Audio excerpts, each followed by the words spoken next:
പ്രിയമുള്ളവരെ, പോട്ട ഇടവകയെ സംബന്ധിച്ചിടത്തോളം, പോട്ട നാടിനെ സംബന്ധിച്ചിടത്തോളം ഇടവകയുടെ ഏറ്റവും വലിയ ആത്മീയ സമ്പത്താണ് ദൈവം വരദാനമായി നൽകിയ വിശുദ്ധ കൊച്ചുത്രേസ്യ പുണ്യവതി. ഈ കൊച്ചുത്രേസ്യ പുണ്യവതിയുടെ തിരുനാൾ ഈ നാടിന്റെ മുഴുവൻ ആത്മീയ ഉത്സവമാണ്. വർഷങ്ങളായിട്ട് ഈ ഇടവക സ്ഥാപിച്ചതിന് ശേഷം തിരുനാൾ വലിയ ആഘോഷപൂർവ്വം ഭക്തിനിർഭരമായിട്ട് നമ്മൾ ആചരിക്കുകയാണ്. ഈ വർഷം തിരുനാളിന് ആരംഭം കുറിക്കുകയാണ്. സെപ്റ്റംബർ 26 വ്യാഴാഴ്ച തിരുനാളിന് കൊടികയറിക്കൊണ്ട് തുടർന്ന് അങ്ങോട്ട് 9 ദിവസത്തെ നവനാൾ കുർബാനയാണ്.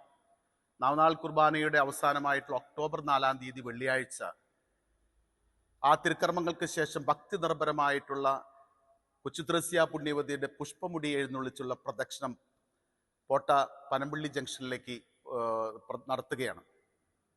ഈ നാടിനെ സംബന്ധിച്ചിടത്തോളം ആത്മീയ ഉണർവിന്റെ അവസരവും കൂടിയാണ് ഈ പ്രദക്ഷിണവും ഈ ഭക്തി നിർഭരമായിട്ടുള്ള തിരുക്കർമ്മങ്ങൾ. ഈ വർഷം കൊച്ചുത്രേസ്യ പുണ്യവതിയുടെ മാതാപിതാക്കളുടെ രൂപവും അവിടെ പ്രതിഷ്ഠിക്കുന്നു എന്നുള്ളൊരു പ്രത്യേകതയും കൂടിയുണ്ട്. ഇതിന് നേതൃത്വം വഹിക്കുന്ന പനമ്പള്ളി വളാഘോഷ കമ്മിറ്റിയുടെ നേതൃത്വത്തിനെ പ്രത്യേകമായിട്ട് ഞാൻ അഭിനന്ദിക്കുകയാണ്. ഈ നാടിന് മുഴുവൻ ദൈവാനുഗ്രഹപ്രദമായി ഈ പുഷ്പമുടി എഴുന്നള്ളിപ്പ് തീരട്ടെ എന്ന് പ്രത്യേകമായിട്ട് പ്രാർത്ഥിക്കുകയാണ്. എല്ലാവരെയും ഈ തിരുക്കർമ്മങ്ങളിലേക്കും ഈ തിരുനാളിലേക്കും ഞാൻ ഹൃദ്യമായിട്ട് സ്വാഗതം ചെയ്യുന്നു. ഈ വർഷം മറ്റൊരു പ്രത്യേകതയും കൂടിയുള്ളത്, ഈ തിരുനാൾ ഭാഗമായിട്ട് നടത്തുന്ന പുഷ്പമുടി എഴുന്നള്ളിപ്പിന്റെ ലൈവായിട്ട് യൂട്യൂബ് ചാനലിലൂടെ നിങ്ങൾക്കത് എവിടെ ഇരുന്ന് വേണ്ടും വീക്ഷിക്കാനായിട്ട് കഴിയും. അതിനുള്ള സാധ്യതകളും ഇവിടെ ഒരുക്കുന്നുണ്ട്.